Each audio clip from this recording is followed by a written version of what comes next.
Welcome to 360 Tamil. இன்னைக்கு இந்த வீடியோல நம்ம எந்த படத்தோட எக்ஸ்பிளனேஷன் பத்தி பார்க்க போறோம்னா, தமிழ்ல இந்த வருஷம் வெளியான கோழிப்பண்ணை சின்னதுரை அப்படின்ற படத்தை பத்தி தான் பார்க்க போறோம். சீனு ராமசாமி தான் இந்த படத்தை டைரக்ட் பண்ணிருப்பாரு. இது ஒரு பக்காவான டிராமா படம்னு சொல்லலாம். ஸ்டார்டிங்ல இருந்து எண்டிங் வரைக்கும் சூப்பரா கொண்டு போயிருப்பாங்க. கண்டிப்பா உங்க எல்லாருக்குமே பிடிக்கும் நம்புறேன். எக்ஸ்பிளனேஷனுக்குள்ள போறதுக்கு முன்னாடி இந்த வீடியோக்கு ஒரு லைக்க போடுங்க. அது மூலியமா இந்த வீடியோ இன்னும் நிறைய பேர்கிட்ட கொண்டு போய் சேர்க்கப்படும். மேற்கொண்டு டைம் வேஸ்ட் பண்ணாம நம்ம நேரடியா படத்தோட ஃபுல் எக்ஸ்பிளனேஷனுக்குள்ள போயிடலாம். ஒரு பேங்க்ல ஃபங்க்ஷன் மாதிரி நடக்குது. பேங்க்ல ஒர்க் பண்ற எல்லாருமே இந்த ஃபங்க்ஷன்ல கலந்துருக்காங்க. இந்த இடத்துல பாடுறதுக்காக ஒரு நபரை கூப்பிட்டுருக்காங்க போல. அவருமே ஸ்டேஜ்ல சூப்பரா பாடுறாரு. சித்ரான்னு ஒருத்தங்க இந்த பாட்டெல்லாம் ரசிச்சு கேட்டுட்டு இருக்காங்க. சித்ராவை பொறுத்த வரைக்கும் கல்யாணம் ஆனவங்களா இருப்பாங்க. இவங்களுக்கு 2 பசங்க இருக்காங்க. ஒரு பையன் ஒரு பொண்ணு தான். சித்ராவோட ஹஸ்பண்ட் இருக்காருல, ஆர்மில தான் இருப்பாரு. தெரிஞ்ச அக்காவும் ஹஸ்பண்டுக்கு கால் பண்ணி பேசுறாங்க. சித்ராவோட ஆக்டிவிட்டியே சரியில்லை, நீ வந்தன்னு வச்சுக்கோயேன் கையங்களவுமா அவளை பிடிக்கலாம் அப்படின்ற மாதிரி சொல்றாங்க. இதனால இவருமே அங்க இருந்து கிளம்பி வந்துடுறாரு. ஊர்ல யார் கண்ணுக்குமே படாம பொறுமையா இவரோட வீட்டை நோக்கி நடந்து வந்துட்டு இருக்காரு. ஆக்சுவலா ஒரு சிங்கர் பாடினார் பாத்தீங்களா, அவர் அடிக்கடி சித்ராவை மீட் பண்றதுக்காக வருவார் போல. அந்த மாதிரி தான் இப்ப வந்திருக்காரு. என்ன பைக்ல வரலையான்ற மாதிரி சித்ரா கேக்குறாங்க. பைக்ல வந்தனா சவுண்ட் ரொம்ப அதிகமா வருது, எல்லாருமே வீட்டுக்குள்ள போறத பாக்குறாங்க, அதனால தான் பைக் எடுத்துட்டு வராம வந்துட்டேன் அப்படின்ற மாதிரி சொல்றாரு. சரி வாங்கன்ற மாதிரி சித்ராவும் வீட்டுக்குள்ள இவரை கூட்டு போறாங்க. இது எல்லாத்தையும் சித்ராவோட ஹஸ்பண்ட் தள்ளி இருந்து கவனிச்சிட்டு இருக்காரு. இதே மாதிரி தான் தொடர்ச்சியா நடக்குது. இதுக்காக தான் உங்களுக்கு கால் பண்ணி வர வச்சேன் அப்படின்ற மாதிரி பக்கத்துல இருக்க அந்த அக்காவும் சொல்லிட்டு இருக்காங்க. இவங்க 2 பேருமே வெளியே உட்காந்து தான் பேசிட்டு இருக்காங்க. அவர் நிறைய பாட்டு பாடுறாரு. அதெல்லாம் ரசிச்சு இவங்க கேட்டுட்டு இருக்காங்க. இப்பதான் ஸ்கூல் முடிச்சு இவங்க 2 பசங்களும் வந்துடுறாங்க. இவங்க பேக் எல்லாம் கழட்டி வச்சுட்டு வெளியே போய் விளையாடுங்கன்ற மாதிரி அனுப்பி வைக்கிறாங்க. இல்ல பையனுக்கு மட்டும் லைட்டா அஃபேர் போதான்ற மாதிரி டவுட் இருக்கு. அந்த பையனும் லைட்டா பாத்துக்கிட்டே இங்க இருந்து விளையாடுறதுக்காக கிளம்பிடுறான். இவங்க 2 பேருமே வீட்டுக்குள்ள போயிடுறாங்க. அப்படியே இந்த சீனை கட் பண்ணி வேற ஒரு சீனை காட்டுறாங்க. ஹஸ்பண்ட் உள்ள வந்து இவங்க 2 பேரையும் அடிச்சு லாக் பண்ணிடுறாரு போல. இப்ப கயிறு போட்டு இவங்களை கட்டி வச்சிருக்காரு. உங்க 2 பேரையும் இன்னைக்கு சாவடிக்க போறேன், எந்த பிரச்சனை வந்தாலும் பரவாயில்ல அப்படின்ற மாதிரிலாம் சரக்கு அடிச்சிட்டு இருக்காரு. ஓவரா சரக்கு அடிச்சு ஒரு ஸ்டேஜ்ல மயங்கவே செஞ்சிடுறாரு. இவங்களுமே தப்பிக்கணும் அப்படின்ற மாதிரி பயங்கரமா ட்ரை பண்ணிட்டு இருக்காங்க. ஒரு ஸ்டேஜ்ல அந்த சிங்கர் கட்டை கழட்டிடுறாரு. இப்ப பக்கத்துல இருக்க சித்ராவோட கட்டியும் கழட்டிட்டு இருக்காரு. இவன் கையில மட்டும் மாட்டணும்னு வச்சுக்கோ, உன் கதையை முடிச்சிருவான், பேசாம இந்த ஊரை விட்டே நம்ம ஓடி போயிடலாம் அப்படின்ற மாதிரி சொல்றாரு. அவர் செம்ம போதையில இருக்கிறதுனால இவங்க ஓடி போறத கவனிக்க மாட்டாரு. சித்ராவும் பசங்களை விட்டு போருமே அப்படின்ற மாதிரிலாம் யோசிக்கிறாங்க. நீ மாட்டினா அவ்வளவுதான், அதனால கிளம்பலாம் அப்படின்ற மாதிரி அந்த சிங்கர் சொல்றாரு. வேற வழி இல்லாம இவங்களும் பசங்களை விட்டு இந்த ஊரை விட்டே கிளம்பிடுறாங்க. ஒய்ஃபை விட்டுட்டு போயிட்டாங்கல்ல, அதனால ஹஸ்பண்ட் செம்ம கோவத்துல இருக்காரு. இதுக்கப்புறம் பசங்களை நம்ம பாத்துக்க வேணான்ற மாதிரி முடிவெடுத்துறாரு. சித்ராவோட அம்மாவை பார்க்கலான்ற மாதிரி அந்த கிராமத்தை நோக்கி பசங்களை கூட்டு வர்றாரு. உங்க பொண்ணு இந்த மாதிரி ஓடி போயிட்டா, இதுக்கப்புறம் இந்த பசங்களை என்னால மேய்க்க முடியாது, நீங்களே உங்களோட பேரம்பேத்திங்களை பாத்துக்கோங்க, நான் கிளம்புறேன்ற மாதிரி இங்க இருந்து கிளம்புறாரு. அப்பா எங்களை விட்டு போகாதீங்கப்பா, நில்லுங்க அப்படின்ற மாதிரிலாம் பையன் கெஞ்சி கேட்கிறான்.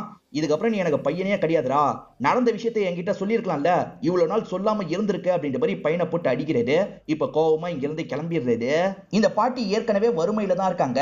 பெருசா இந்த 2 பேரையுமே பாத்துக்க முடியல. இந்த 2 பேருமே கிடைச்சதா சாப்பிட்டுட்டு இருக்காங்க. இப்ப பெரிய சாமின்னு இந்த ஊர்ல ஒருத்தரை காட்டுறாங்க. அவர் கோயிலுக்கு வந்து தேங்காய் உடைக்கிறது. இந்த பசங்க சட்டுன்னு வந்து அந்த தேங்காவெல்லாம் பறக்குறாங்க. அந்த இடத்துல உட்காந்து சாப்பிட்டுட்டு இருக்காங்க. பெரிய சாமியை எதர்ச்சியா இந்த பையனை ஒரு நாள் பாக்குறாரு. நீ யாரு என்னன்னு விசாரிக்கிறாரு. இன்னாரோட பேரன் தான் நானு அப்படின்ற மாதிரி இந்த பையன் சொல்றான். அது சரி உன்னோட அம்மா எங்கன்ற மாதிரி இவர் கேட்கிறாரு.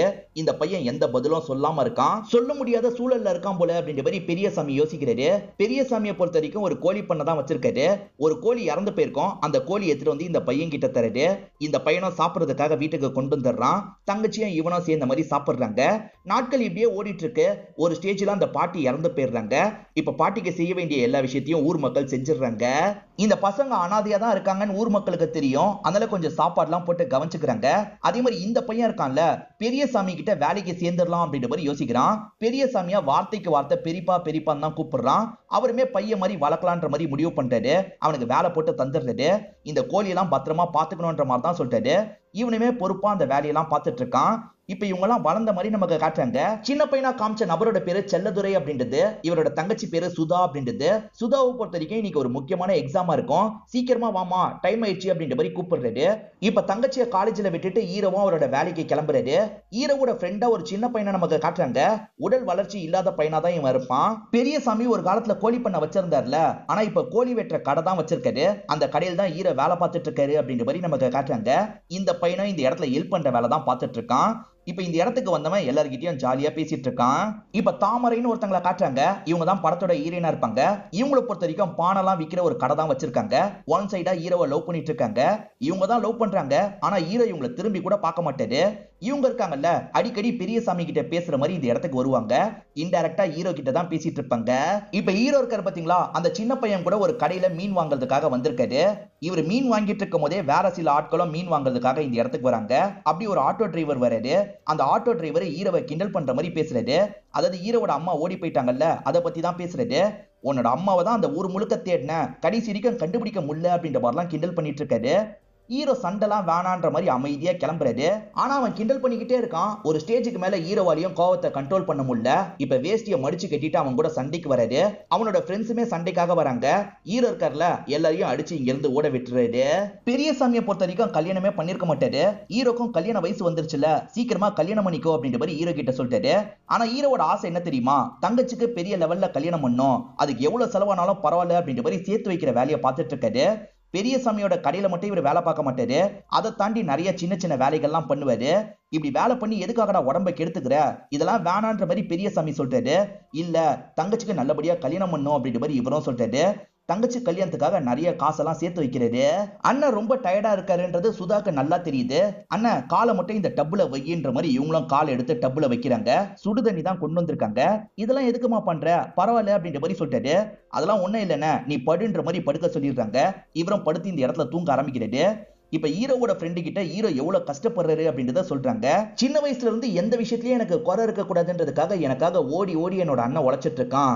எனக்கு கோயில்ல இருக்கிறது கடவுள் இல்ல, என்னோட அண்ணன் தான் கடவுள் அப்படின்ற மாதிரிலாம் சொல்றாங்க. அவர் தூங்கிட்டு இருக்கிறதா நினைச்சுதான் பேசிட்டு இருக்காங்க. ஆனா இவர் தூங்கிட்டு இருக்க மாட்டாரு. இதெல்லாம் கேட்டுட்டு தான் இருப்பாரு. இந்த இடத்துல பயங்கரமா ஃபீல் பண்ணிட்டு இருக்காரு. இப்ப ஹீரோயின்மே மீன் குழம்பு வாங்குறதுக்காக ஒரு கடைக்கு வந்திருக்காங்க. மீன் குழம்புலாம் நல்லா இருக்குமான்னு கேக்குறாங்க. நல்லாதாமா இருக்கும்ன்ற மாதிரி கடைக்காரர் சொல்லிட்டாரு. நான் டேஸ்ட் பண்ணிட்டு தான் வாங்குவேன்ற மாதிரி சொல்லிட்டாங்க. சரி இந்த டேஸ்ட் பண்ணு அப்படின்ற மாதிரி அவரும் கொஞ்சம் தராரு. நல்லா தான் தெரியுது. அதனால இவங்க 5 பார்சல் வாங்கிக்கிறாங்க. ஹீரோ தான் மூஞ்சி கொடுத்தே பேச மாட்டார்ல, பெரியசாமியை கரெக்ட் பண்ணி தான் ஹீரோவை கரெக்ட் பண்ணும் அப்படின்ற மாதிரி இவங்க யோசிக்கிறாங்க. பெரியசாமிக்கும் கடையில வேலை பார்க்கறவங்களுக்கும் அடிக்கடி இவங்க மீன் குழம்புலாம் வாங்கி தருவாங்க. நான் தான் செஞ்சேன்ற மாதிரி பொய் சொல்லி தான் வாங்கி தந்துட்டு இருக்காங்க. எப்படியாவது எனக்காக ஹீரோ கிட்ட பேசுங்கன்ற மாதிரி கேக்குறாங்க. கவலையே படாத, எங்களுக்காக எத்தனை வாட்டி மீன் குழம்பு செஞ்சு எடுத்துட்டு வந்திருக்க, எப்படி விட்டுருவோம், கண்டிப்பா ஹீரோ கிட்ட உன்னை பத்தி நிறைய சொல்றோம் அப்படின்ற மாதிரிலாம் சொல்றாங்க. இவங்க இந்த மாதிரி ஏமாத்தி சாப்பிட்டுட்டு இருக்கிறது ஹீரோக்கு தெரிய வந்துருது. நீங்க எதுக்காக தேவையில்லாம அந்த பொண்ணோட மனசுல ஆசையை விதைச்சிட்டு இருக்கீங்க, இதுக்கப்புறம் இந்த மாதிரிலாம் பண்ணாதீங்க அப்படின்ற மாதிரி பெரியசாமி கிட்ட சொல்றாரு. எனக்கு 30 வயசு இருக்கும் போது பார்த்து எனக்கு கல்யாணம் பண்ணி வைக்க யாருமே கிடையாது. உனக்கு தான் நான் இருக்கேன்ல, எதுக்காகடா கல்யாணம் பண்ணிக்க மாட்டேற, அதுக்கு மட்டும் பதில் சொல்லு அப்படின்ற மாதிரி பெரியசாமி கேக்குறாரு. என் தங்கச்சி லைஃபை செட்டில் பண்ணிட்டு தான் என் லைஃபை பத்தி யோசிக்க முடியும்ன்ற மாதிரி இவரும் இங்க இருந்து கிளம்புறாரு. தங்கச்சி சுதாவை பொறுத்த வரைக்கும் படிப்புல ரொம்ப ஸ்ட்ராங்கா இருப்பாங்க. அடிக்கடி லைப்ரரிக்கு வந்து புக்கெல்லாம் படிப்பாங்க. அந்த லைப்ரரி இன்சார்ஜா மோகன் ஒரு சார் தான் இருக்காரு. இவங்க புக்கு தேடிட்டு இருக்காங்கல்ல, அத மோகன் சார் கவனிக்கிறாரு. அவங்க பார்க்கும்போது சட்டுன்னு மோகன் சாரும் ஒளிஞ்சுக்கிறாரு. ஏன் இப்படி பண்றாருன்னு தெரியல. என்ன பத்தி ஹீரோ கிட்ட பேசுனீங்களா அப்படின்ற மாதிரி ஹீரோயின் கேக்குறாங்க. விஷயத்த சொல்லிடலாம் அப்படின்ற மாதிரி இவ்வளவு நாள் ஏமாத்தினதை பத்தி இவங்க எல்லாருமே சொல்லிடுறாங்க. நாங்க ஏமாத்தின மாதிரி நீயும் ஏமாத்தினல, ரெண்டுத்துக்கும் சரியா போயிருச்சு. நீ மீன் குழம்பு செய்யல, கடையில வாங்கி தான் தந்தன்றது எங்களுக்கு தெரியும்ன்ற மாதிரி சொல்றாங்க. அதெல்லாம் விட்டு தள்ளுங்க, ஹீரோவை இம்ப்ரெஸ் பண்றதுக்கு ஏதாவது வழி சொல்லுங்க அப்படின்ற மாதிரி ஹீரோயின் கேக்குறாங்க. இதுக்கப்புறம் நீ தான் ட்ரை பண்ணும், எங்களால எதுவுமே பண்ண முடியாது அப்படின்ற மாதிரி இவர் சொல்லிடுறாரு. இப்ப இவங்களுமே ஹீரோவை பார்த்து அடிக்கடி சிரிக்கிறாங்க. ஆனா ஹீரோ பெருசா இவங்களை கண்டுக்க கூட மாட்டாரு. இவங்க புதுசா ஏதாவது ட்ரெஸ் போட்டு வந்தா அங்க இருக்கிற எல்லாருமே சூப்பரா இருக்குன்னு பாராட்டுறாங்க. ஆனா ஹீரோ அந்த ட்ரெஸ்ஸை கவனிக்க கூட மாட்டாரு. அதே மாதிரி இவங்களை பார்த்தா விலகி போயிட்டு இருக்காரு. என்ன இப்படி பண்றாரு அப்படின்ற மாதிரி இவங்க யோசிக்கிறாங்க. அவர் ஒரு இடத்துல குளிச்சிட்டு இருப்பாரு. இவங்க வேணும்ட்டே அந்த இடத்துல குளிக்கிறதுக்காக வராங்க. இவங்க குளிக்க ஆரம்பிக்கும் போது அவர் சட்டுன்னு அங்க இருந்து எந்திரிச்சு போயிடுறாரு. என்ன இவர் இப்படி இருக்காரு அப்படின்ற மாதிரி இவங்களும் யோசிக்கிறாங்க. ஹீரோ நறுக்கிட்டு இருக்கும் போது தெரியாம கையில அடிபட்டது. இப்ப எல்லாருமே என்னாச்சு ஏதாச்சுன்ற மாதிரிலாம் பார்த்துட்டு இருக்காங்க. பெரியசாமி இருக்கார்ல, நீ வீட்டுக்கு போய் படுன்ற மாதிரி சொல்லிட்டாரு. இல்ல பெரியப்பா பரவாயில்ல அப்படின்ற மாதிரி சொல்லிட்டாரு. நான் சொல்றதை கேளுடா, இன்னைக்கு ஒரு நாள் மட்டும் ரெஸ்ட் எடு போன்ற மாதிரி சொல்லிட்டாரு. இதனால சரின்ற மாதிரி ஹீரோவும் இவரோட வீட்டுக்கு வராரு. அப்ப இவரோட தங்கச்சி சுதா இருக்காங்கல்ல, சவுந்தர்னு ஒரு நபர்கிட்ட பேசிட்டு இருக்காங்க. 2 பேருமே கொஞ்சிலாம் பேசிக்கிறாங்க. இத ஜன்னல் வழியா ஹீரோ கவனிச்சிடுறாரு. இத பார்க்கும் போது இவரோட அம்மா ஓடி போனதுதான் இவருக்கு ஞாபகம் வருது. இப்போ ஒரு அருவாளோட அந்த இடத்துக்கு வந்துடுறாரு. இவர் அருவாளோட வந்ததை பார்த்து சவுந்தர் பயந்துடுறாரு. இப்ப வேகமா இங்க இருந்து ஓட ஆரம்பிக்கிறாரு. இவருமே சவுந்தரை வெட்டுற மாதிரிலாம் இஷ்டத்துக்கு அருவாளை சுத்திட்டு இருக்காரு. நல்ல வேலையா சவுந்தர் இருக்காருல, இங்க இருந்து தப்பிச்சு ஓடிடுறாரு. கொஞ்ச நேரத்துல ஹீரோவன் திரும்பி வீடு வந்து சேர்ந்துடுறாரு. நீயும் அம்மாவை மாதிரி பண்ணலாம்னு நினைக்கிறியான்ற மாதிரி கேக்குறாரு. இதை கேட்கிற தங்கச்சி பயங்கரமா ஃபீல் பண்றாங்க. அப்படிலாம் இல்லைன்னா என்ன மன்னிச்சிரு அப்படின்ற மாதிரி இந்த இடத்துல உட்காந்து அழுதுட்டு இருக்காங்க. கொஞ்ச நேரம் ரெண்டு பேருமே பேசிக்காம இருக்காங்க. உனக்கு சாப்பிட என்ன வாங்கிட்டு வரேன்னு கேக்குறாரு. தங்கச்சி எதுவுமே பேசாம இருக்காங்க. சரி நம்மளா ஏதாவது வாங்கிட்டு வருவோன்ற மாதிரி இவரும் கிளம்புறாரு. அந்த சின்ன பையனை பாத்துக்க சொல்லிட்டு தான் இங்க இருந்து கிளம்பி போறாரு. இவர் இல்லாத சமயம் ஈரன் இந்த இடத்துல பேசுறதுக்காக வந்திருக்காங்க. என்னாச்சு, ஏன் இப்படி உக்காந்துட்டு இருக்கேன்னு கேக்குறாங்க. இவங்களுமே நடந்த விஷயத்தெல்லாம் சொல்லிட்டாங்க. என் அண்ணன் பேச்சை மீறி நான் எதுவுமே பண்ண மாட்டேன், என் அண்ணனை ஒரு மாப்பிளைய பார்க்க சொல்லு, நான் கல்யாணம் கூட பண்ணிக்கிறேன் அப்படின்ற மாதிரிலாம் பேசிட்டு இருக்காங்க. ஈரன் இப்ப இங்க இருந்து கிளம்பிடுறாங்க. இப்பதான் ஹீரோவா இந்த இடத்துக்கு வராரு. வந்த ஹீரோ இருக்கார்ல, தங்கச்சி கிட்ட போய் சாப்பாடு தான்ற மாதிரி அந்த பையன் கிட்ட தராரு. அந்த பையன் தங்கச்சி கிட்ட தந்திருப்பான். ஆனா தங்கச்சி எனக்கு சாப்பாடுலாம் வேணான்ற மாதிரி வெளியே கடாசிடுறாங்க. தாமரை வந்துட்டு போனால, தங்கச்சி கிட்ட என்ன பேசினா அப்படின்ற மாதிரி ஹீரோ கேக்குறாரு. தாமரை பேசல, உன் தங்கச்சி தான் பேசினா. என் அண்ணன் பாக்குற பையனை நான் கல்யாணம் பண்ணிக்க ரெடியா இருக்கன்ற மாதிரி தான் தங்கச்சி சொன்னா அப்படின்ற மாதிரி அந்த பையன் சொல்றான். இதனால தங்கச்சிக்கு கல்யாணம் பண்ணி வச்சிடலாம்னு யோசிக்கிறாரு. புரோக்கர் ஒரு நல்ல மாப்பிளைய பத்தி சொல்றாரு. கையோட பாத்துடலாம் அப்படின்ற மாதிரி புரோக்கரை கூட்டு வந்துடுறாரு. அவரை பொறுத்த வரைக்கும் ஒரு ஹாஸ்பிட்டல்ல கம்பவுண்டரா வேலை பார்த்துட்டு இருக்காரு. ஹீரோ கொஞ்ச நேரம் பேசி பாக்குறாரு. அப்படி பேசும்போது அவரு நல்ல டைப்பு, அவருக்கு கெட்ட பழக்கம் இல்லைன்னு தெரிய வருது. இவரையே பேசி முடிச்சிடலான்ற மாதிரி முடிவு எடுக்கிறாரு. இதை பத்தி எல்லாம் பெரியசாமி கிட்ட சொல்லிட்டு இருக்காரு. அந்த இடத்துக்கு வந்த ஹீரோயின் இருக்காங்கல்ல, வெறும் மாப்பிளைய பத்தி விசாரிச்சா மட்டும் போதாது, மாப்பிளையோட குடும்பத்தை பத்தியும் விசாரிக்கணும். அங்க வாக்கப்பட்டு போனா கண்டிப்பா சுதா கஷ்டம் தான் படுவா அப்படின்ற மாதிரிலாம் ஹீரோயின் சொல்லிட்டு இருக்காங்க. இன்டைரக்டா சொல்லிட்டு இருக்காங்க. ஆனா இதை கேட்டு ஹீரோ செம்மையா டென்ஷன் ஆயிடுறாரு. பக்கத்துல தானே தாமரையோட கடை இருக்கு. அந்த கடை கிட்ட வந்து அங்க இருக்க பானையெல்லாம் போட்டு உடைக்கிறாரு. என் தங்கச்சிக்கு எப்படி கல்யாணம் பண்ணணும்னு எனக்கு தெரியும், இதுக்கப்புறம் என் விஷயத்துல யாராவது தேவையில்லாம தலையிட்டீங்க என்ன பண்ணுவனே தெரியாதுன்ற மாதிரி கோவமா இங்க இருந்து கிளம்பிடுறாரு. இருந்தாலுமே ஹீரோயின் சொன்னதை பத்தி யோசிக்கிறாரு. ஃபேமிலியை பார்த்தா என்னன்ற மாதிரி புரோக்கர் கூட ஃபேமிலியை பார்க்கறதுக்காக வீட்டுக்கு வந்துடுறாரு. இப்ப ஃபேமிலி கிட்ட ஜெனரலா பேசிட்டு இருக்காரு. அப்படி பேசி பார்க்கும் போது தான் தங்கச்சிக்கு இந்த ஃபேமிலி செட் ஆகாது அப்படின்றத ஹீரோ புரிஞ்சுக்கிறாரு. இவர் கஷ்டப்பட்டாலும் தங்கச்சி கேட்கிற எல்லாத்தையும் வாங்கி தருவாரு. ஆனா இவங்க ரொம்ப சிக்கனக்காரங்களா இருக்காங்க. தங்கச்சியை எப்படி பாத்துப்பாங்கன்ற மாதிரி ஒரு கேள்வி வந்துருது. அதனால இவருமே கல்யாணத்துல விருப்பம் இல்லைன்ற மாதிரி பேசி முடிச்சுட்டு இங்க இருந்து கிளம்புறாரு. இத பத்தி பெரியசாமி பெரியப்பா கிட்ட கால் பண்ணி சொல்லிடுறாரு. சரின்ற மாதிரி பெரியசாமியும் ஏத்துக்கிறாரு. இப்ப பெரியசாமி தாமரை கிட்ட பேசுறதுக்காக வராரு. நீ சொன்னது வேலை செஞ்சிருக்குமா, அவன் இந்த மாதிரி வேணான்ற மாதிரி முடிவு பண்ணிருக்கான், பரவாயில்ல நீ சொல்றதையும் அவன் கணக்குல எடுத்திருக்கான், இதுக்கப்புறம் நீ அவன் கிட்ட பொறுமையா பேசி பழக ட்ரை பண்ணு அப்படின்ற மாதிரி சொல்லிட்டாரு. சரின்ற மாதிரி இவங்களும் இந்த இடத்துல சந்தோஷப்படுறாங்க. தங்கச்சியை பாக்குறதுக்கு சவுந்தர்னு ஒரு பையன் வந்தான் பாத்தீங்களா, மோகன் ஒரு சாரோட பையனா தான் இருப்பான். அந்த மோகன் சாரை பத்தி நம்ம விசாரிக்கலாம், முழுசா தெரிஞ்சுக்கலாம் அப்படின்ற மாதிரி சொல்லிட்டாரு. பெரியசாமியா சரின்ற மாதிரி ஏத்துக்கிறாரு. இப்ப மோகன் சாரை பத்தி அந்த காலேஜ்ல இருக்க ஒரு பையன் கிட்ட விசாரிக்கிறாங்க. அந்த சார் ரொம்ப நல்ல டைப்பு அப்படின்ற மாதிரி இவனும் சொல்றான். சரி நேரடியா வீட்டுக்கு போய் பேசலாம் அப்படின்ற மாதிரி யோசிக்கிறாங்க. இவங்க ரெண்டு பேருமே சேர்ந்த மாதிரி வீட்டுக்கு வந்துடுறாங்க. அன்னைக்கு நான் நின்னு பேசியிருப்பேன், நீங்க பேசுற நிலைமையில இல்ல, அதனால தான் ஓடிட்டேன்ற மாதிரி சவுந்தர் சொல்றாரு. பரவாயில்ல என் மேலதான் தப்புன்ற மாதிரி ஹீரோ மன்னிப்பு கேட்கிறாரு. இப்ப மோகன் கிட்ட உட்காந்து பேசுறாரு. மோகன் இங்க ஒரு பிளாஷ்பேக்க சொல்றாரு. சவுந்தர் இருக்காருல, அப்பாக்கு சாப்பாடு கொடுக்கறதுக்காக நடுவுல காலேஜுக்கு வருவாரு. அந்த மாதிரி காலேஜுக்கு வரும்போது சுதாவை பார்த்துதான் இவருக்கு சுதாவை பிடிக்கவே ஆரம்பிச்சிருக்கும்.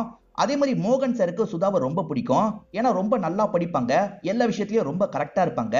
அவங்க ஃபீஸை கட்டலன்றதுனால இவரே ஃபீஸை கட்டிடுவாரு. இவர் எதுக்காக ஃபீஸை கட்டினாரு அப்படின்ற மாதிரி சுதா யோசிக்கிறாங்க. சார் ஃபீஸை என்னோட அண்ணன் பார்த்துப்பாரு, நீங்க எதுக்கு அதுக்குள்ள கட்டினீங்க, சீக்கிரமா உங்களோட காசை நான் தந்துடுறேன் அப்படின்ற மாதிரி பேசிட்டு இருக்காங்க. நல்லா படிக்கிற பொண்ணு ஃபீஸ் கட்டாததுனால எக்ஸாம் தள்ளி போயிடக்கூடாது, அதுக்காக தான் உனக்காக கேட்டேன். என்னோட ஊர்ல இருக்க சின்ன பசங்களுக்கு ஃப்ரீயா நான் டியூஷன் எடுத்துட்டு இருக்கேன், அந்த இடத்துக்கு வந்து நீ டியூஷன் எடுத்தா நல்லா இருக்கும், இந்த காசை கூட நீ அப்படி கழிச்சுக்கலாம் அப்படின்ற மாதிரி சொல்லிட்டாரு. இவங்களுக்குமே டியூஷன் எடுக்கிறதுல ஒரு இன்ட்ரெஸ்ட் இருக்கு. அதனால இவர் கூட அவரோட ஊருக்கு வந்துடுறாங்க. ஒரு வீடு கட்டி அங்கதான் டியூஷன்லாம் சொல்லி தந்துட்டு இருக்காரு. இதுக்கப்புறம் இவங்க தான் கிளாஸ் எடுக்க போறாங்கன்ற மாதிரி சுதாவை பசங்களுக்கு எல்லாம் அறிமுகப்படுத்தி வைக்கிறாரு. இப்ப இவரும் இவரோட பையனும் கிளம்ப ஆரம்பிக்கிறாங்க. நம்ம லவ் பண்றது அப்பாக்கு தெரியலன்ற மாதிரி தான் சவுந்தர் நினைச்சிருப்பாரு. ஆனா அப்பாக்கு நல்லாவே தெரியும். நீ எனக்கு சாப்பாடு தர வரல, அந்த பொண்ணை பார்க்க தான் வரன்றது எனக்கு நல்லா தெரியும்ன்ற மாதிரி கிண்டல் பண்றாரு. அந்த பொண்ணுமே அடிக்கடி இந்த இடத்துக்கு வராங்க. ஃபேமிலி கூட நல்லா பழகிடுறாங்க. சவுந்தர் அம்மா இருக்காங்கல்ல, நீ மருமகளா வந்தா நல்லா இருக்குமா, என் பையனுக்கும் உன்னை பிடிச்சிருக்கு அப்படின்ற மாதிரிலாம் பேசுறாங்க. என் அண்ணனோட சம்மதம் இல்லாம என்னோட லைஃப்ல நான் எந்த ஒரு முடிவும் எடுக்க மாட்டேன், என்ன மன்னிச்சிருங்கன்ற மாதிரி இங்க இருந்து வேகமா கிளம்புறாங்க. இதுக்கப்புறம் இந்த இடத்துக்கு வரமாட்டேன்ற மாதிரியும் சொல்றாங்க. மோகன் இருக்கார்ல, இவன் உன்னை டிராப் பண்ணுவாமான்ற மாதிரி சொல்றாரு. இவருமே டிராப் பண்றதுக்காக வராரு. எனக்குமே உங்களை பிடிச்சிருக்கு, ஆனா என்னோட அண்ணன் தான் முடிவு எடுக்கணும்ன்ற மாதிரி தான் பஸ்ல ஏறி இருப்பாங்க. அவங்க இப்படி சிரிச்சு பேசிட்டு போனதால தான் இவர் வீட்டுக்கு பேசுறதுக்காக வந்திருப்பாரு. இப்பதான் ஹீரோக்கு எல்லாமே புரிய வருது. நல்ல ஃபேமிலியா திரியிறாங்க, நம்ம சம்பந்தம் பேசிடலாம் அப்படின்ற மாதிரி யோசிக்கிறாரு. இப்ப இந்த இடத்துல சம்பந்தம் எல்லாம் பேசி முடிச்சிடுறாங்க. இவர் கோவப்பட்டு திட்டினார்ல, அன்னில இருந்து தங்கச்சி போனை யூஸ் பண்ணாம இருக்காங்க. இப்ப போன் எடுத்துட்டு வந்து இவரே தங்கச்சி கிட்ட தராரு. சவுந்தர பத்தி இப்பதான் எனக்கு தெரிய வந்தது, நீ தாராளமா அவர்கிட்ட பேசலாம், நான் உங்களோட வீட்டுக்கு போயிட்டு தான் வரேன், எல்லாத்தையும் நான் பேசி முடிச்சிட்டேன் அப்படின்ற மாதிரி சொல்லிட்டாரு.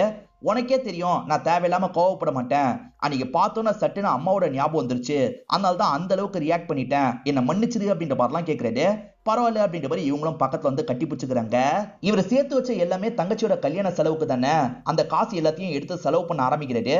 பெரிய சாமியும் சப்போர்ட்டிவா இவர் கூடியே இருக்காரு. இவர் பாக்ஸ்ல நிறைய பொருள் வச்சிருப்பாரு. அந்த மாதிரி ஒரு செருப்பையும் வச்சிருக்காரு. சித்ரா ஓடி போனாங்கல்ல, அப்போ ஒரு செருப்பை விட்டுட்டு போயிருப்பாங்க, அந்த செருப்பை தான் இவர் வச்சிருக்காரு. செல்லதுரை எல்லார்கிட்டயும் அன்பா பழகுவாரு. இப்ப யாருமே சீட்டு கேட்க மாட்டாங்க, செல்லதுரைக்கே தந்துடலான்ற மாதிரி எல்லாருமே சேர்ந்து முடிவு பண்றாங்க. இவருமே இந்த இடத்துல சந்தோஷப்படுறாரு. இப்ப கல்யாண வேலை எல்லாத்தையும் இழுத்து போட்டு பார்த்துட்டு இருக்காரு. ஈரின் வீட்டுக்கும் பத்திரிக்கை வைக்கிறதுக்காக வந்திருப்பாரு. ஸ்மைல் பண்ணிக்கிட்டே அங்க இருந்து கிளம்புறாரு. என்ன ஸ்மைல் எல்லாம் பண்றாரு அப்படின்ற மாதிரி இவங்களும் சந்தோஷப்படுறாங்க. இப்போ ஒரு இடத்துல பூஜை முடிச்சுட்டு கிளம்பலாம்னு நினைக்கிறாரு. எல்லாருக்குமே காசு போடலான்ற மாதிரி அங்க இருக்க பிச்சைக்காரங்களுக்கு காசு போட்டுட்டு இருக்காரு. அதுல ஒருத்தங்களை பார்த்து இவர் பயங்கரமா ஷாக் ஆயிருந்தாரு. ஏன்னா அது வேற யாரும் இல்ல, இவரோட அம்மாவா தான் இருப்பாங்க. என்னப்பா அப்படி பார்த்துட்டு இருக்க, இந்த அம்மா உனக்கு தெரியுமான்ற மாதிரி பக்கத்துல உட்காந்து இருக்கவர் கேட்கிறாரு. இல்ல தெரியாதுன்ற மாதிரி இவரும் வேகமா அங்க இருந்து நடக்க ஆரம்பிக்கிறாரு. அப்படி நடந்து போனவர் கொஞ்ச நேரத்துல மயங்கி விழுந்துடுறாரு. ஏன்னா இதை பத்தி யோசிச்சுக்கிட்டே போனார்ல, அந்த தாக்கத்தினால தான் மயங்கி விழுந்துடுறாரு. எல்லாருமே என்னாச்சு ஏதாச்சுன்னு பாக்குறாங்க. இப்ப பெரிய சாமியை இந்த இடத்துக்கு வர வச்சிடுறாரு. அவர் மூலியமா அம்மாவை ஒரு இடத்துக்கு கூட்டு வந்துடுறாரு. அம்மாக்கு நடந்த எதுவுமே ஞாபகம் இல்ல போல, அவங்க யாருன்றது கூட தெரியாத மாதிரி தான் உட்காந்து இருக்காங்க. அதனால ஒரு ஆசிரமத்துக்கு தான் அம்மாவை கூட்டு வந்திருக்காரு. அங்க இருக்கவங்களும் நாங்க பாத்துக்கிறோம், மாசம் மாசம் இவ்வளவு அமௌண்ட் தரணும்ன்ற மாதிரி சொல்லிட்டாங்க. அது ஒன்றும் பிரச்சனை இல்ல, நான் தந்துடுறேன்ற மாதிரி சொல்றாரு. தங்கச்சியோட கல்யாணத்துக்கு எல்லாமே பேசி முடிச்சாரு பாத்தீங்களா. இப்ப தங்கச்சியோட கல்யாணம் நல்லபடியா நடந்து முடிச்சிருது. இப்ப தங்கச்சியும் அந்த மாப்பிளையும் சேர்ந்த மாதிரி இவரோட காலில் விழுந்து ஆசீர்வாதம் எல்லாம் வாங்குறாங்க. இப்ப தங்கச்சி கார்ல ஏறி கிளம்பணும். தங்கச்சி பயங்கரமா ஃபீல் பண்றாங்க. ஓடி வந்து அண்ணனை கட்டி பிடிச்சுக்கிறாங்க. இவங்க ரெண்டு பேருமே ரொம்ப பாசமா இருக்காங்கல்ல, இதை எல்லாருமே ரொம்ப ஆச்சரியமா பார்த்துட்டு இருக்காங்க.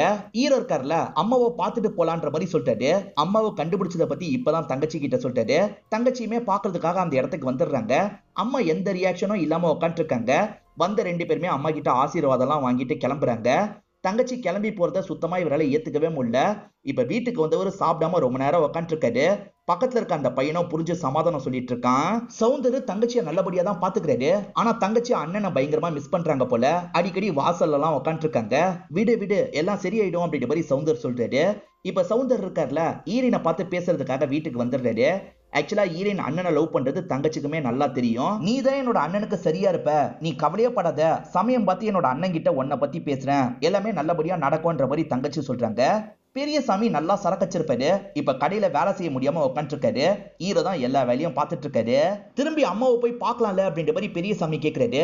அதுக்கு ஹீரோ இருக்காருல, என் அம்மாவை நான் மன்னிச்சிட்டேன் மட்டும் நினைக்காதீங்க, இறக்கப்பட்டு தான் அந்த இடத்துல சேர்த்தேன், மற்றபடி அவங்க மேல எனக்கு எந்த ஒரு பாசமும் கிடையாது.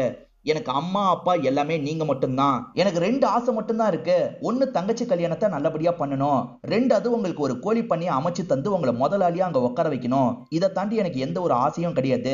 ஒருவேளை உங்களுக்கு முன்னாடி நான் இறந்து போனேன்னா நீங்க எனக்கு கொல்லி போடுங்க, நீங்க இறந்து போனீங்கன்னா நான் கொல்லி போடுறேன், இதுவே எனக்கு போதும்ன்ற மாதிரி சொல்லிட்டாரு. வாழ்ற வயசுல எதுக்காகடா சாவை பத்தி பேசிட்டு இருக்க, நீ வேலையை பாரு, நான் வந்துடுறேன்ற மாதிரி இவரும் இங்க இருந்து நடக்க ஆரம்பிக்கிறாரு. ஹீரோ பேசினதுல ரொம்ப எமோஷனல் ஆயிருப்பாரு. அதனாலதான் சோகமா இங்க இருந்து கிளம்புறாரு. இப்ப மகேஸ்வரி அப்படின்ற ஒரு சின்ன பொண்ணு நமக்கு காட்டுறாங்க. ஹீரோவை தேடி தான் அலைஞ்சிட்டு இருக்காங்க. ஹீரோவும் யாரு என்னன்னு கேக்குறாரு. நானும் உன்னோட தங்கச்சி மாதிரி தானே, ஒரு இடத்துக்கு நீ வரணும்ன்ற மாதிரி சொல்றாங்க. சரின்ற மாதிரி இவரும் ஏத்துக்கிறாரு. இப்ப இந்த பொண்ணு அந்த இடத்துக்கு கூட்டு வந்துடுறாரு. இவர் வேணவே வேணான்ற மாதிரி அப்பா விட்டுட்டு போனாரு பாத்தீங்களா, அந்த அப்பா தான் உடம்பு முடியாம ஒரு பஸ் ஸ்டாப்ல உட்காந்து இருக்காரு. அவர் செகண்டா ஒரு கல்யாணம் பண்ணிருக்காரு. அப்படிதான் மகேஸ்வரி பொண்ணா பிறந்திருக்காங்க போல. இப்ப அப்பாவோட 2 கிட்னியும் ஃபெயிலியர்ல இருக்கு. உடனே கிட்னி டிரான்ஸ்பிளான்டேஷன் பண்ணணும். பசங்க தான் தரணும்ன்ற மாதிரி டாக்டர்ஸ் சொன்னாங்க. மகேஸ்வரி நான் தரன்ற மாதிரி தான் சொன்னா, ஆனா இவளோட கிட்னி செட் ஆகல, அதனால தான் உன்னை கஷ்டப்பட்டு கண்டுபிடிச்சு கூட்டு வந்திருக்கோம்ப்பா, நீ தான் ஹெல்ப் பண்ணும் அப்படின்ற மாதிரிலாம் கேக்குறாங்க. என்ன மன்னிச்சிருங்கம்மா, இந்த ஆளுக்கு மட்டும் என்னோட கிட்னியை தரவே முடியாது. என் லைஃப்ல திரும்பி இந்த ஆளோட முகத்தை பார்க்கவே கூடாதுன்னு நினைச்சேன், இப்ப பாத்துட்டேன்ற மாதிரி கோவமா இங்க இருந்து கிளம்ப ஆரம்பிக்கிறாரு. அண்ணன் அண்ணன்ற மாதிரி மகேஸ்வரி கூப்பிடுறாங்க. கண்டுக்காம கிளம்பிடுறாரு. இவர் நைட்டு தூங்கிட்டு இருக்கும் போது அவங்க கூப்பிட்டதான் ஞாபகம் வருது. இவரும் சட்டுன்னு முழிச்சிடுறாரு. இப்ப விடிய காலையில சமயம் இவரும் கதவை திறந்துட்டு வெளியே வராரு. பார்த்தா அந்த மகேஸ்வரி அங்கதான் வெயிட் பண்ணிட்டு இருக்கா. மகேஸ்வரி மட்டும் இல்ல, சித்தியும் அந்த இடத்துல வெயிட் பண்ணிட்டு இருக்காங்க. ரொம்ப கெஞ்சி கேக்குறாங்க. சரின்ற மாதிரி இவரும் ஒரு ஸ்டேஜ்ல ஏத்துக்கிறாரு. தங்கச்சி கிட்ட சொல்லாம இந்த விஷயத்த பண்ணலான்ற மாதிரி தான் இவர் ஹாஸ்பிட்டலுக்கு வந்து சேர்றாரு. ஆனா தங்கச்சி தகவல் தெரிஞ்சு இந்த இடத்துக்கு வந்துடுறாங்க. அவருக்காக நீ எதுக்கு நான் கிட்னி தரணும் வேணான்ற மாதிரிலாம் சொல்லிட்டு இருக்காங்க. அப்பதான் இவருமே மகேஸ்வரின்னு கூப்பிடுறாரு. அண்ணன்ற மாதிரி அந்த சின்ன பொண்ணு வரா. இவ்வளவு உன்னோட தங்கச்சி மாதிரி தான், தங்கச்சிக்காக தான் தரணும்னு முடிவு எடுத்திருக்கேன் அப்படின்ற மாதிரிலாம் இவர் சொல்றாரு. இது கொஞ்சம் சீரியஸான ஆபரேஷன் தான், அதனால சைனை போடுங்கன்ற மாதிரி டாக்டர்ஸ் சைன்லாம் வாங்குறாங்க. இதனால தங்கச்சியும் பெரியசாமியும் இந்த இடத்துல ரொம்ப பயந்துட்டு இருக்காங்க. ஆபரேஷனுக்கு போறதுக்கு முன்னாடியே ஹீரோ இருக்காரு பாத்தீங்களா, அவரோட வீட்டை பெரியசாமி பேர்லயும் அந்த சின்ன பையன் பேர்லயும் எழுதி வச்சிருக்காரு. இத பத்தி லாயர் ஒருத்தர் தான் சொல்லிட்டாரு. ஆனா பெரியசாமி இருக்காருல, சட்டுன்னு அந்த பத்திரத்தையே கிழிச்சு போட்டுறாரு. அவன் திரும்பி வருவான், இதுக்கு வேலை இருக்காதுன்னு சொல்றாரு. ஆபரேஷன் முடிஞ்சிருது. இப்ப ரெண்டு பேருமே நல்லபடியா இருக்காங்க. ஹீரோவும் பெட் ரெஸ்ட் எடுத்துட்டு இருக்காரு. அப்படி பெட் ரெஸ்ட் எடுத்துட்டு இருக்கும் போது ஹீரோயின் தான் கூட இருந்து பாத்துக்கிறாங்க. இவர் யூரின்லாம் கூட கொண்டு போய் போடுறாங்க. இப்ப ஹீரோவும் வீட்டுக்கு கிளம்பலாம்னு நினைக்கிறாரு. அப்பவும் ஹீரோவை பார்த்து நன்றி எல்லாம் சொல்றாரு. ஆனா ஹீரோ அப்பாவை கண்டுக்க கூட மாட்டாரு. இங்க இருந்து கிளம்ப ஆரம்பிக்கிறாரு. ஆட்டோ வரைக்கும் நடந்து போலான்ற மாதிரி இவரும் எந்திரிக்கிறாரு. சட்டுன்னு விழுற மாதிரி போறாரு. சுத்தி இருக்க எல்லாருமே வந்து இவரை பிடிச்சிடுறாங்க. இப்ப எல்லாருமே கை தாங்களா இவரை கூட்டு போயிட்டு இருக்காங்க. இப்ப ஈரினா இவருக்கு ஆட்டோ எல்லாம் புடிச்சிட்டு இந்த இடத்துக்கு வந்துட்டு இருக்காங்க. இவர் ஈரினை பார்த்து லைட்டா ஸ்மைல் பண்றாரு. நம்மள பார்த்து தான் ஸ்மைல் பண்றாரா இல்ல பின்னாடி யாரையாவது பார்த்து ஸ்மைல் பண்றாரா அப்படின்ற மாதிரி ஈரின் திரும்பி பாக்குறாங்க. பின்னாடி யாருமே இல்ல, நம்மள பார்த்து தான் ஸ்மைல் பண்றாரு அப்படின்றது புரியுது. ஈரின் பக்கத்துல வந்து நிக்கும் போது இவரும் கையை நீட்டுறாரு. ஈரின் இருக்காங்கல்ல, இவரோட கையை பிடிச்சி இவரை தூக்கி விடுறாங்க. இவருமே கை தாங்களா அவங்க தோல்ல சாஞ்ச மாதிரி போயிட்டு இருக்காரு. ஈரவும் ஈரினும் சேர்ந்துட்டாங்க அப்படின்ற மாதிரி நமக்கு காட்டுறாங்க. இப்ப எல்லாருமே சேர்ந்த மாதிரி இங்க இருந்து கிளம்பிடுறாங்க. சில நாட்கள் கழிச்சு இவரும் அம்மாவை பாக்குறதுக்காக வந்துடுறாரு. இப்ப அம்மாவை ஆட்கள்லாம் கொண்டு வந்து ஒரு இடத்துல உட்கார வச்சிடுறாங்க. இவரும் அம்மா கிட்ட நடந்த விஷயத்த பத்தி எல்லாம் சொல்லிட்டு இருக்காரு. தங்கச்சிக்கு நல்லபடியா கல்யாணத்தை முடிச்சிட்டோமா, இப்ப நான் அந்த வீட்டுல தனியா தான் இருக்கேன். இன்னும் கொஞ்ச நாள்ல உங்களுக்கு சரியானோன்னு உங்களை வீட்டுக்கு கூட்டு போயிடுறேன், உங்களை நல்லபடியா பாத்துக்கிறேன் அப்படின்ற மாதிரிலாம் ஃபீலிங்கா பேசிட்டு இருக்காரு. பிரம்ம பிடிச்ச மாதிரி இருந்தவங்க நார்மலா இவரை திரும்பி எல்லாம் பாக்குறாங்க. ஆனா அவங்க திரும்பி பாக்குறத இவரு கவனிக்க மாட்டாரு. உண்மை என்னன்னா அம்மா நார்மலா தான் இருக்காங்க, இருந்தாலும் மனநலம் பாதிக்கப்பட்ட மாதிரி நடிச்சிட்டு இருக்காங்க. ஏற்கனவே இவங்க வாழ்க்கை நம்மளால தான் நாசமா போயிருச்சு, இதுக்கப்புறமா அவங்க லைஃப்ல போய் கஷ்டப்பட கூடாது, நம்ம இங்கேயே இருக்கலான்றதுக்காக தான் இப்படி இருக்காங்க. இவருமே பேசி முடிச்சுட்டு இங்க இருந்து கிளம்பி போறாரு. இதோடயே இந்த படத்தை நமக்கு முடிச்சிடுறாங்க. இந்த படம் உங்க எல்லாருக்குமே பிடிச்சிருக்கும் நம்புறேன். இந்த வீடியோ உங்களுக்கு பிடிச்சிருந்ததுன்னா லைக் பண்ணுங்க, கமெண்ட் பண்ணுங்க, மறக்காம 360 தமிழ் சேனலை சப்ஸ்கிரைப் பண்ணுங்க. தொடர்ச்சியா இந்த மாதிரி வீடியோக்கள் வந்துகிட்டே தான் இருக்கும்.